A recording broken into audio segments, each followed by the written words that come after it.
Hi, I'm Dr. Donovan and I'm here with my colleague Ella, a qualified physiotherapist.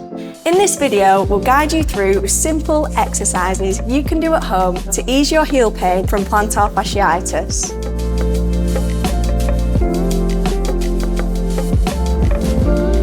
So James, a lovely exercise that we have for our plantar fasciitis to massage the fascia underneath the foot is a ball roll. So you can use a tennis ball or a golf ball.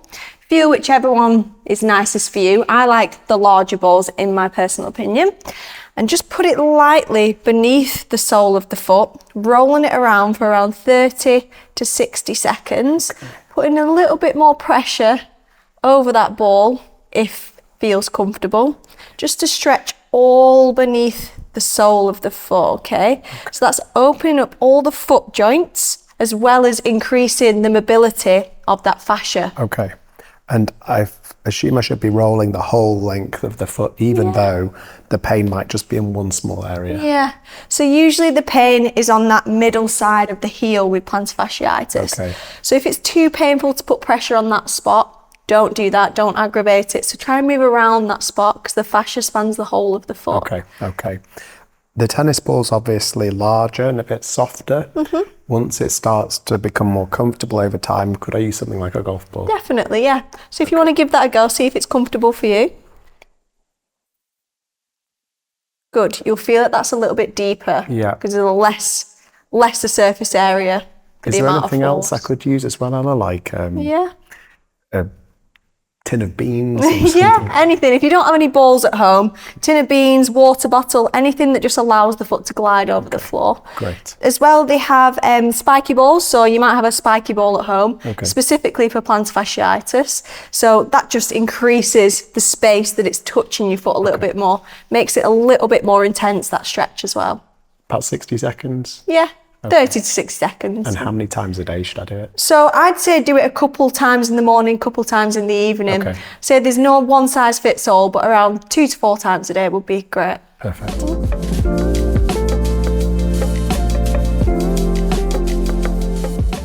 So another way we can stretch our plantar fascia is doing it manually with our own hands. Okay. So if you want to lift up the effective foot onto the opposite knee, and from here I want you to grab the bottom of your toes. Yep. Good. Anchor underneath the heel, perfect, and almost pull those toes away from the heel. Okay. So you're lifting it towards your shin, and you should feel a nice stretch just on the sole of the foot there. Okay. Good. Hold it for around 10 to 15 seconds. Good.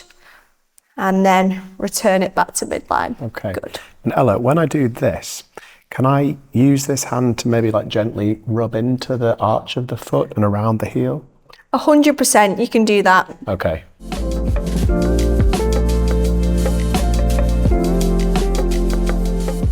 Another similar stretch we have, James, in that same position, so affected side over the opposite knee, is stretching the foot on top of the arch of the foot there. So bringing the toes towards the body this time. Okay. And we're going to stretch the top of the foot. Right. I really feel that just across here, but also in the arch around here. Yeah, good.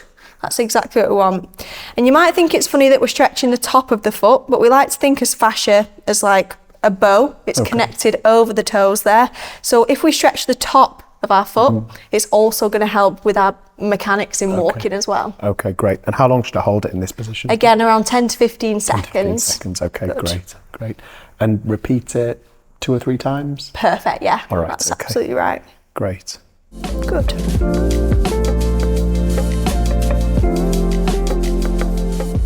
Another thing we can do to help out with our plantar fasciitis is stretching the calves. Okay. That's because when we have nice and loose calves, the fascia will also follow that, okay?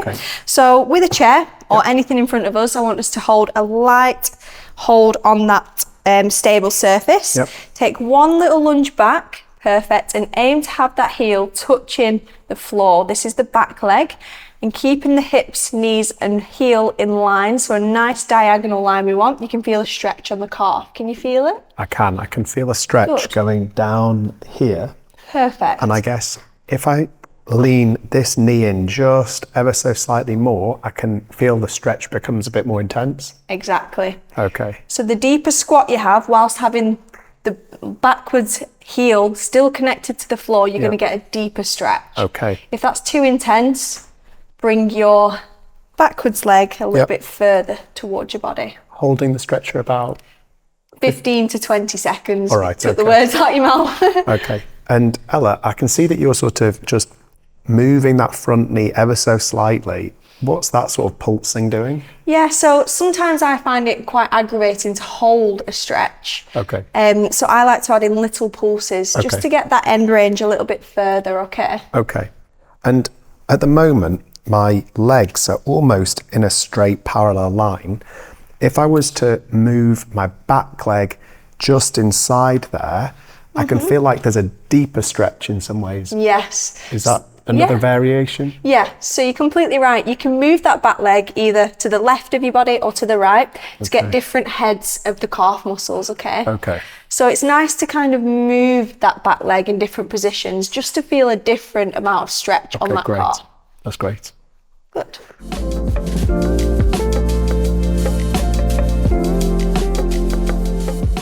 Another really nice way to relieve our plantar fasciitis pain is to build the strength on our calf muscles, okay? So how we can do this, again, hold on to a stabilising surface. We can use the blocks underneath our feet just to add that little bit of height to the movement, okay? What I want to do, simple heel raise, so come onto your toes and then almost shift the weight to one side of the body. So I'm doing the right side, hold it there for a couple of seconds, return to midline. Good. Okay. So I'm almost shifting the weight to those outer toes ever so slightly. Exactly. Holding it and then slowly coming down. Good. Okay. Could I just go up and slowly down, Ella? Would that be appropriate too? Yeah, so if you're finding this a little bit too aggravating or too difficult, you could just go simply up and down. All right. Into that heel raise. Perfect. How many of these should I try do? I want you to do around 10 to 15 of these, okay? Because they can be quite difficult. Okay. So progress as and when you feel is appropriate, okay? Okay, that's great. Good.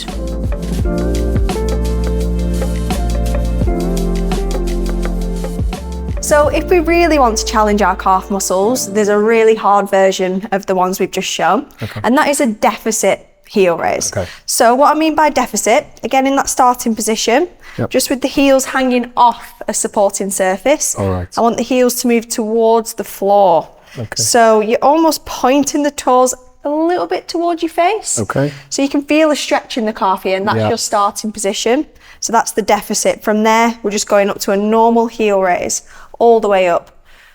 Good. And then I want you to go down into that deficit again. Okay, so your starting point is almost the heels being low. Yeah. Then they go to neutral, and then they go up. High. Okay. So you're using that whole length of the Achilles and the calf, okay? Is this quite an advanced movement? This is really advanced. So if it's too difficult, don't be worried because it's really advanced. It's something to work up towards. Yeah, definitely. It's a goal.